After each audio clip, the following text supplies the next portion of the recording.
Kayong mga nasa gobyerno, wala na ba kayong ibang maisip na gawin kundi ang pahirapan ang taong bayan, mga buwakang ina?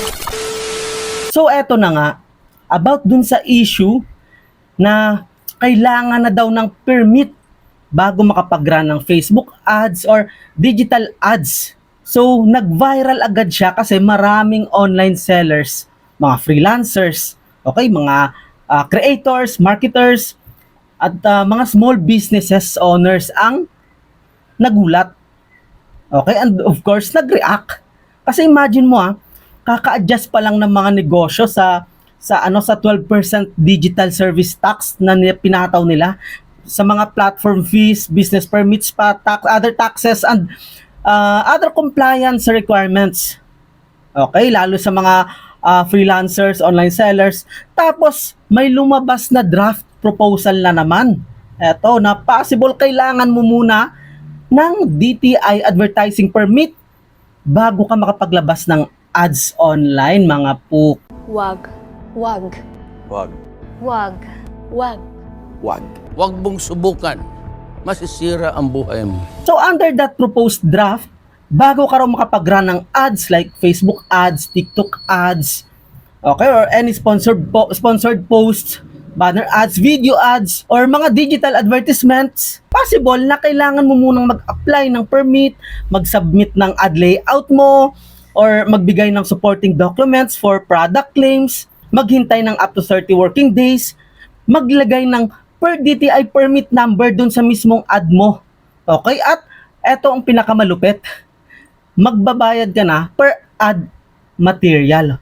Okay? Or ad creative mo. At eto hindi maliit yung proposed fees. Okay? So, sa static digital ads, okay, yung mga banner or mga images, around 975 pesos per ad material. Okay? Or per banner, per picture. Sa video ads naman, grabe.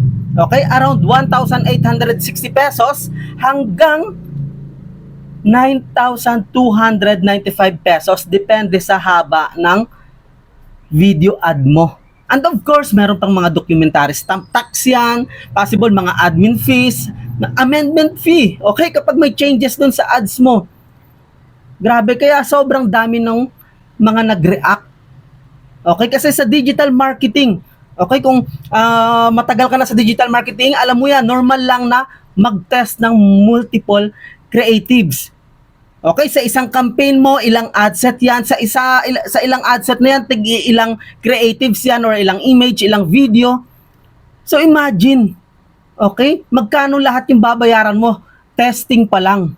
Guys, that's how online selling works. Totoo yun. Hindi pwedeng isang creative lang okay na agad. Kailangan mo mag-testing. Hindi to TV commercial, hindi to billboard, hindi to campaign na buwan-buwan lang pinaplano.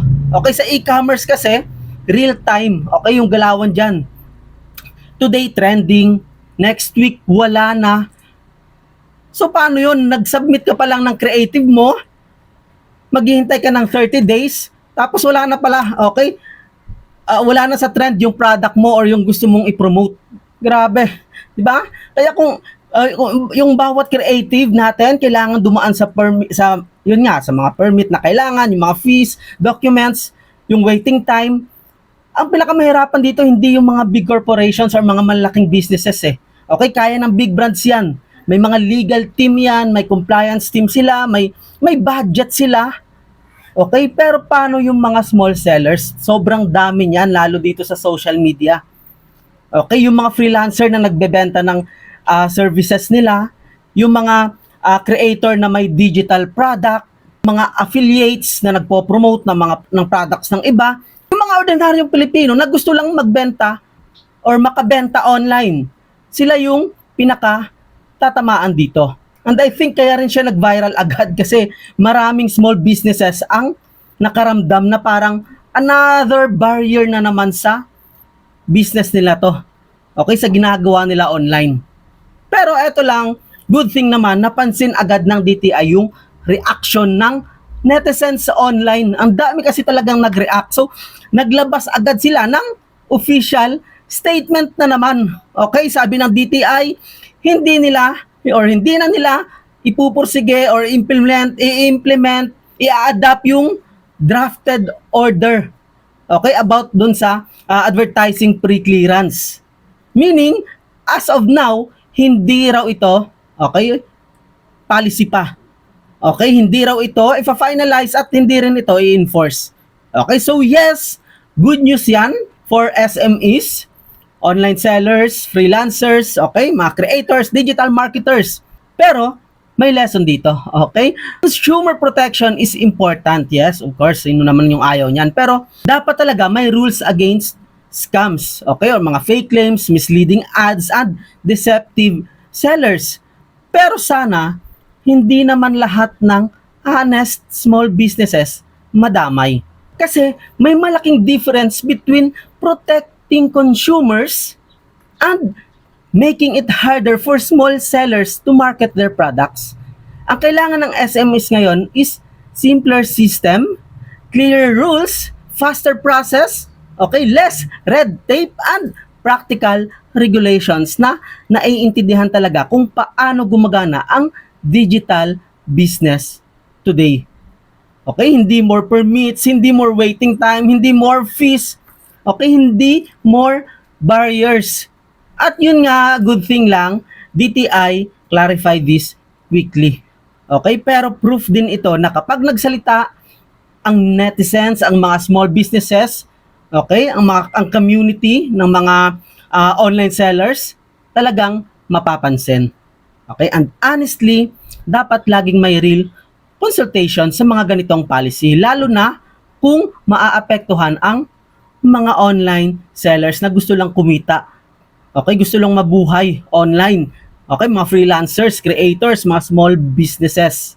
Kasi sa panahon ngayon, maraming Pilipino talaga yung kumakapit sa online selling. Okay, sa pagfa-freelance, sa pagbebenta ng digital products. Okay? Kumbaga, side hustle nila para makasurvive lang. So sana, moving forward, any regulation involving digital ads, e-commerce, and online selling should be created with real consultation from the people actually using these platforms every day. Kasi kahit papano, sila yung mas nakakaalam kasi sila yung gumagamit ng platform ng like yung digital advertising. Okay, so we small businesses are not against consumer protection. We are against unnecessary barriers. So again, good thing DTI clarified this quickly. Okay, but this also proof that when small businesses speak up, people listen.